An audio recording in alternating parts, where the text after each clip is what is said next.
Hi, everyone.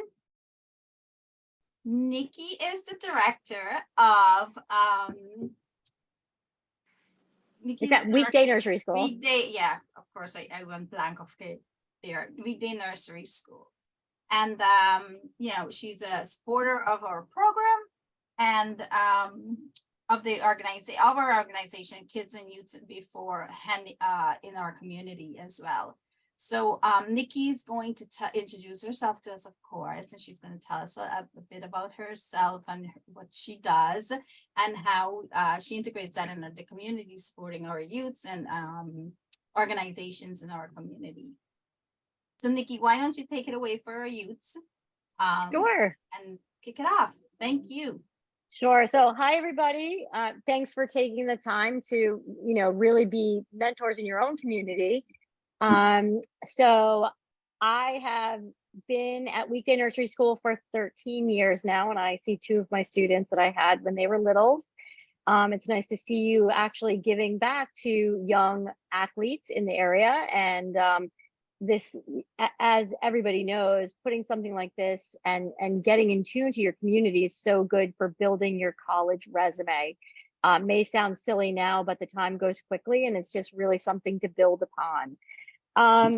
So just a little bit about myself. I have 3 children. They're 26, 23, and 20 now. 2 of my children went to Syracuse University. 1 played football at Syracuse. And I'll touch upon that in a second. And my youngest son is at Tufts University in Boston. He plays football and lacrosse at the university, and Tufts is actually ranked first in the United States in the US for lacrosse in D3. So we're heading into the NCAA tournament. So go Jumbos.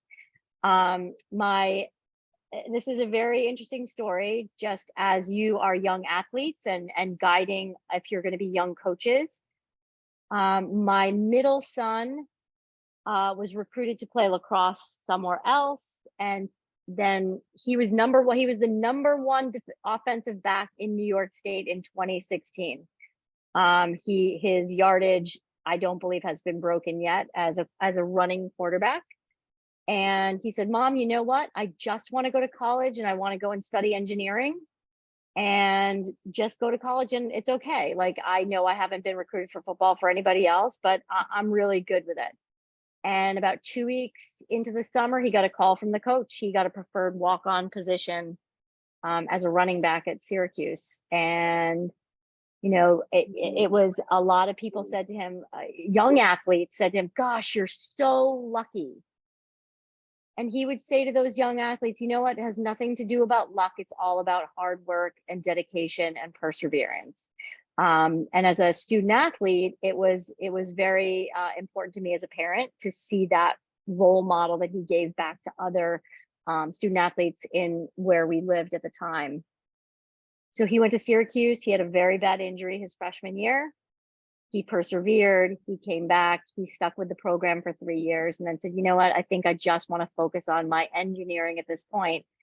And he just finished his master's and is in a PhD program for electrical engineering at Northeastern University. So, I think sports really helped him guide the path for where he is today.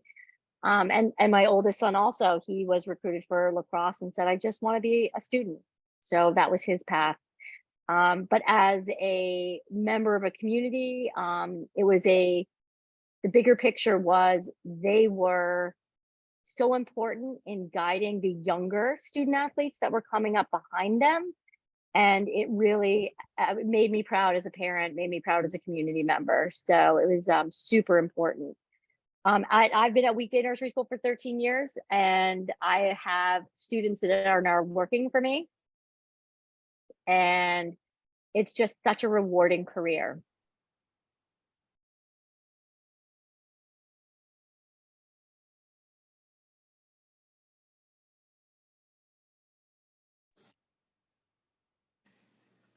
I don't know how far you want me to go into it. I want to be able to hold everybody's attention. So I think that now most of you are going to be coaching young students, is that correct? Younger athletes? Yes. Okay, terrific, terrific. I think as somebody who works with not only parents and children, I think that when I work with young high school students that come and do their internships with me, we have Iona College students doing their internships with me. Your role and their role as role models to those littles that look up to them, and I would assume that most of you are like 13, 14, 15 years old. Is that correct? Sure. Okay, terrific.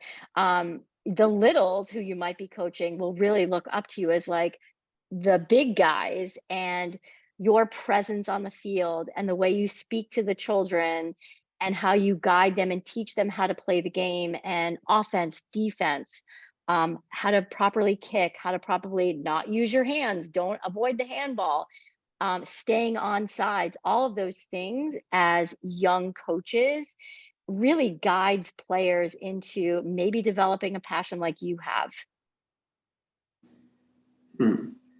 Yeah. Can you share some soft skills with us that had helped you in your career path to becoming director of the school and a member of productive member of our community? Absolutely. That can be related, that can our youth coaches, or rather young coaches, can relate to perhaps? Sure, sure. So I actually started my journey in being an educator in high school. We were lucky enough to have a laboratory school in my high school, and I knew from the time I was about 13, 14 years old that I wanted to be a teacher. I knew it. It was in my heart. And I live by, and I always tell my children the same thing, and I tell my younger teachers, do what you love and love what you do. Yeah. Have passion for what you do. And as you think about what you want to do in the future, I think my path started, and if I'm off topic, please guide me in the right direction. But as I was pursuing my college education to become a teacher, um, it was a journey. I worked in very small schools. I lived in Nebraska and worked at a hospital-based nursery school program, which I loved. So I got a lot of different flavors of what kind of programs there are out there. And it really led me back to the New York area to be the teacher. um, I had a extremely high interest in special education and how children in special education can be integrated into regular education programs. And it allowed me to learn about children with special needs and how speech and OT and physical therapy help them grow and develop. And I was so interested in that. And mainstreaming, meaning having children with special needs in a regular classroom and having typically developing students be their role models. And that was very, very rewarding for me as well. And then as I continued my path, I was at a different school for 12 years as a teacher. And when I came to Weekday Nursery School, I then became purely administrative. And while I love mentoring my teachers and helping them become better teachers, which is essentially what you'll be doing if you have that passion to continue your education, be above and beyond coaching, um, I miss being in the classroom. But I'm lucky enough to be able to go into the classroom on a daily basis, sit down, have a cup of goldfish, and I get to read a story and pull information from children and give them information to build upon. So I think that especially I see we have some young ladies out there, really pursue your passions and be a leader and be strong in, this is what I want to do, follow your dreams, and just strive for more. And I say that to everybody out there, strive for more. You can be a lot more than you think you can be. No, definitely.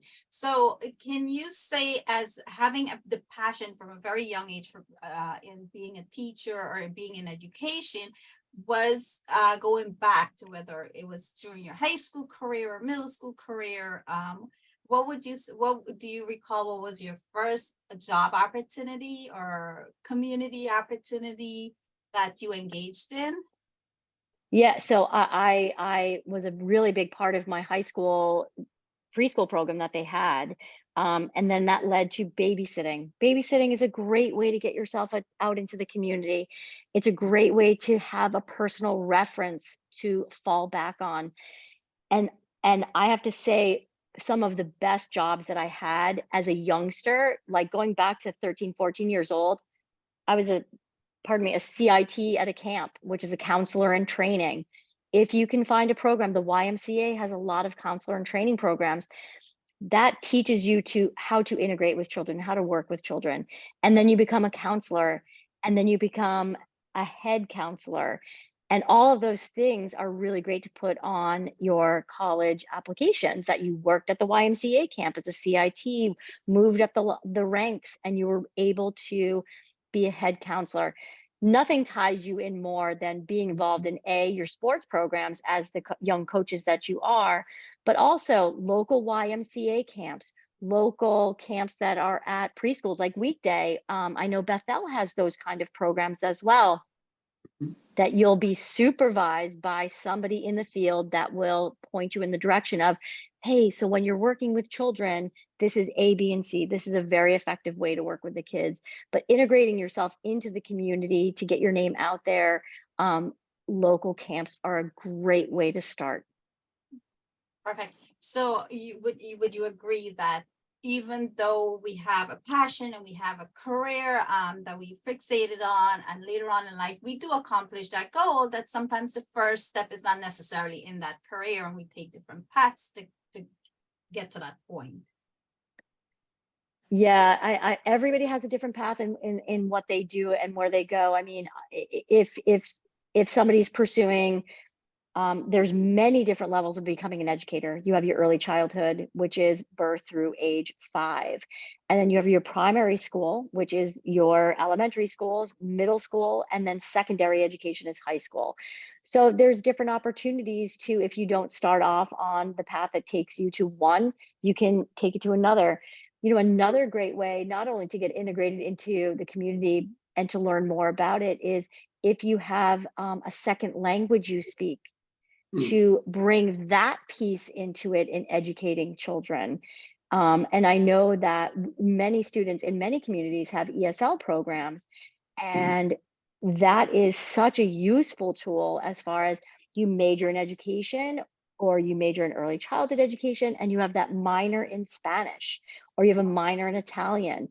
You're more apt to get a job in a district or another in a different type of school as that person who can translate. And that, from I have many Spanish speaking teachers and they are invaluable to me. That's amazing. I just want to touch on that to make sure our young coaches understand that there's different paths, and it's you know, indirect to get to get to that career point where you're at, for instance. What would you say that you've currently experienced or engaged in that can inspire our young coaches to become community leaders? Like, what are some pointers? I mean, they're at this, I would say, stepping stone in doing so, but what would you advise them and inspire them to do to continue that path? Not only to thrive for a career, but to be involved in our community as we get older, or as they get older, and to be sustained in that and continue on. Well, I think Yourself. yeah. So I think you have to work your way up the ranks. It is not going to be, oh, I graduated and here I am, take me as your leader. You have to work your way up the ranks. Like I said, CIT to assistant counselor to head counselor. It really holds true when you come out of college and you're an assistant teacher or you're then a head teacher. It took me many years to get to my position where I've been. And if I didn't have classroom experience, I don't think I would have been sustainable in the role that I play, not only at Weekday, but in the larger community as well. I think as far as your active role in the community starts young. We at Weekday do a annual food drive, and we tie it in with the Super Bowl, and we call it our Super Bowl, but we spell it SOUPER.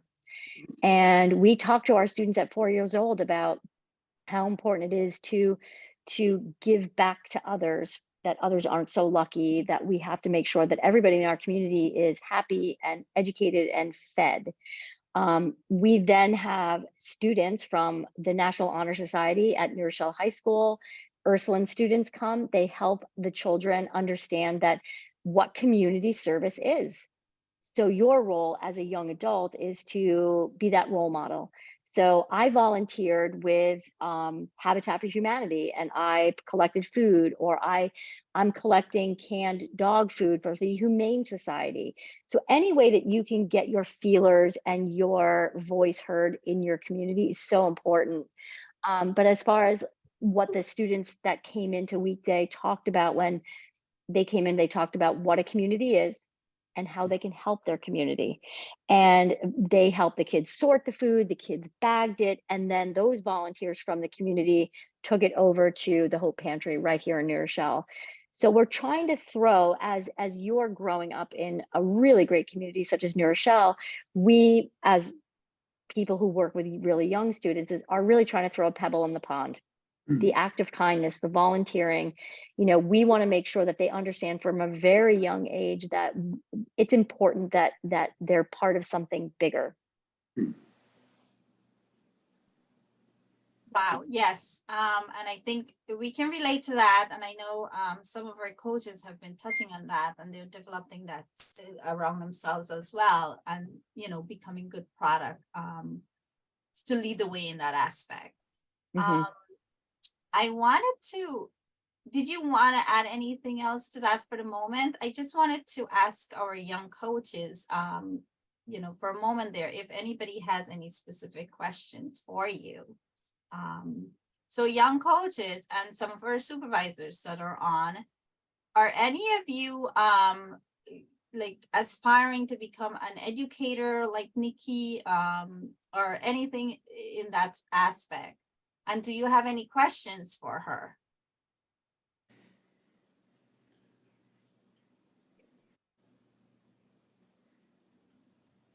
Feel free to ask away. Yeah, don't be shy. Feel free to ask. We have her attention for about another 10 minutes. Sure. So yes, definitely feel free to ask. If there's something you're curious about. Are you curious to volunteer for Niki?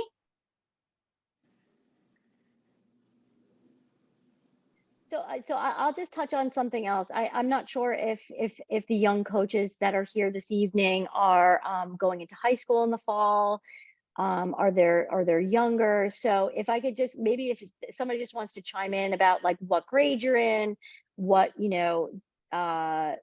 what you're doing this summer, because I think that what you do over the summer is very helpful in whittling down what you want to do. You could work in a restaurant, you want to become a chef. You can work at a camp, you want to become a teacher, or you work at these sports programs and you eventually want to go into coaching, coaching young kids, coaching older kids. So I think what you do decide to do over the summer, there's a lot out there. There's a lot of need for young, really enthusiastic and really encouraging students to come in. We're always looking for happy faces to work with our students. And I know that in any field you do decide to go into, it's so good to get a range of experience in filtering down what you want to do. So I actually Thank have a you. question. Sure. Ariana, go ahead. Yeah, involving just wanting to get more involved, I guess, in the summertime, like with other activities and stuff. I know you guys do like volunteer work and like you help the community in different ways, like when it comes to kids, like teaching them obviously like how to be courteous to other people. So do you guys only do that for like the Super Bowl time, or like is it a throughout the year type of thing, or do you do anything in the summer where other people who like are outside of like high school and stuff, like they can be involved? Sure, we absolutely do. That's a really good question. So I have students who are going through confirmation and they need to do 15 volunteer hours. They come in, they'll read a story to the students. We have students that come in and help with our book fair. We have students that come in that help with our cleanup days. And we even have the students that come in over the summer just to help out a little bit. And what I'll do is I write a letter to, I had a couple of students from Iona Prep who came in and they helped us with our Super Bowl, who helped us with our book fair. And I write their letters that say so-and-so volunteered for X amount of hours. Really enjoyed having them. If you have any other questions, feel free to give me a call. So there's opportunities for volunteerism. I know at Weekday, but I know that at other areas as well, there's many opportunities for volunteerism. Just because you're not getting paid for something in the summer doesn't mean that it doesn't hold a tremendous amount of value. So you may not get a paycheck at the end of your 10 hours, but you've gained experience and you've gotten your name and your face out into the community. Good point. Very good point. Did I help? Is that okay, Ariana? Yeah, you did. And so like if I were to like want to get involved with this, like I could just email you or something. Absolutely. Okay. Absolutely. Thank you. Thank you for that. Is there any, Ariana, did you have any other question or questions? I think that was like the main one. Oh, okay. Anybody else have something they want to ask Niki? Anybody else have any curiosity? Where could we contact you at?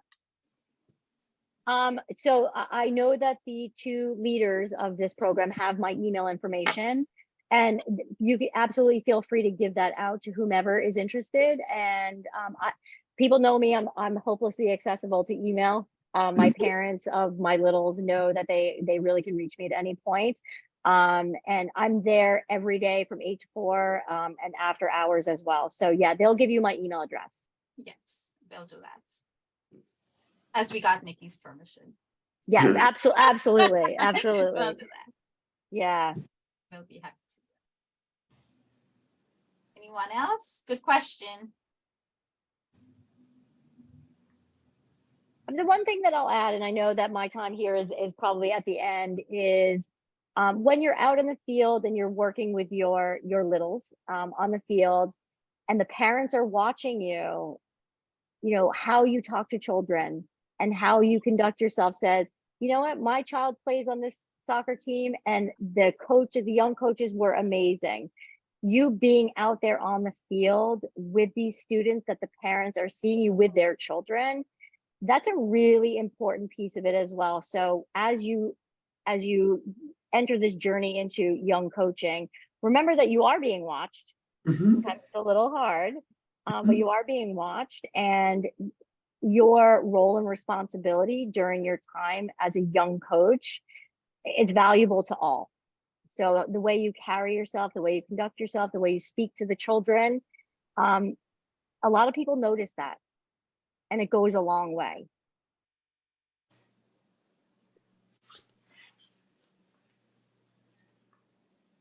BJ, as we're coming down to the, coming down to the 8:30 point marker, do you have any questions for Niki? Any thoughts? Actually, I mean, Niki covered everything. Niki has been a strong supporter for the program, for the kids in the community, and for the youth. So we're so happy that she took this opportunity to speak to the young coach. And she has covered everything. There's no question. I learned a lot of things myself that I can take up and try to implement in my own life. And one of the things that I learned today is that you've been watched. I know I've been watched on the field, and a lot of parents call me and say, I watch you do this and that and this. I think that's one of the keynotes that I take out of this whole meeting today, that you've been watched by parents, and you not only being watched by the parents, you've been watched by the kids, because the kids sees you as a mentor. They see you as a reflection of what they want to become tomorrow. And the better you take care of them and do the better thing, they also follow that same path. Because many of you are young coaches, because you saw someone doing the same thing. So I'm very glad that Niki took up this opportunity to come here and speak to us. Well, thank you so much for asking. I feel like the more youngsters we get involved in the lives of younger students is key in who they become.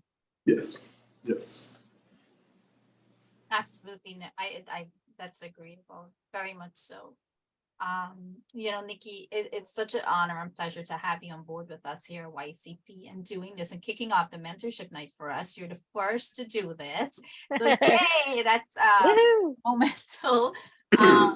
You know, that's going on in the history books for YCP. You know, Nikki was the first to do this for us, and we really, really appreciate your time. I know you're a busy individual, especially with running the nursery school and getting involved with community work and all of that stuff. Your time, I know it's highly demanded, so we do appreciate this time. I know the young coaches do as well. The information that you provided was very informative. You know, some of the key points that I enjoyed was the fact that you have a career and you're the director now of, but before you got to that level, you went through certain different channels in order to get to that point. And that's what I want to resonate with our young people. You have passions and you have ambitions and you have aspirations as young people, but you're not going to jump into that right out of school or right out of college or what have you. Sometimes things go different angles, but you can end up if you work towards that goal, right? Absolutely. To become what it is that you're inspired to become, or you know, would like to become. So that was a key point that I want to drive to our young people, that I have 3 kids of my own, a 20-year-old, a 19-year-old, Ariane is one of them, and soon to be 12-year-old, and they're all 3 of them are in the program. And you know, so when you go through the process for college application, it becomes stressful. I want to be this and I want to be that, and it becomes stressful as to how fast can I get there. So that's one of the reasons why I ask you to, you know, touch on that you can do many things at the beginning before you get to that point in your career where you become a director or what have you. So thank you. I think, and you're very welcome. I'm really honored that you asked me to come, but I think that for each thing that you encounter in your life, think of it as a teachable moment and how you can grow with it. Those teachable moments allow you to self-reflect and just to become better, no matter what you do. Absolutely, yes. So, you know, I don't want to hang up on Nikki and all of you, but we're down to that 8:30 point. If does anybody have any other questions that you've come up with along the way that you wanted to ask Nikki, or something, a thought you want to share with us? No? Okay, Nikki, I guess we'll let you go. All right, thank again you very so much. Really appreciate it. Well, Guys, say Thank thank you, you. Nikki, Okay, for you're very joining us welcome. tonight. Thank You're you. welcome. Bye-bye. Thank you, young coaches. And Thanks to all of you as well for joining. Thank you. Wait, if your name is iPhone, I need your actual name for attendance. And yeah, that's it. So if you can hear me and your name is iPhone on here, Who please. is on their iPhone? I'm on my. I don't think I'm on my iPhone. No, you're DJ's iPad. Yeah. Okay, Joseph, thank you so much. Okay, that's Joseph. Thanks, Joseph. Okay, perfect. Thank Thank you, you. everyone, for that. Yeah, I got it. Thanks.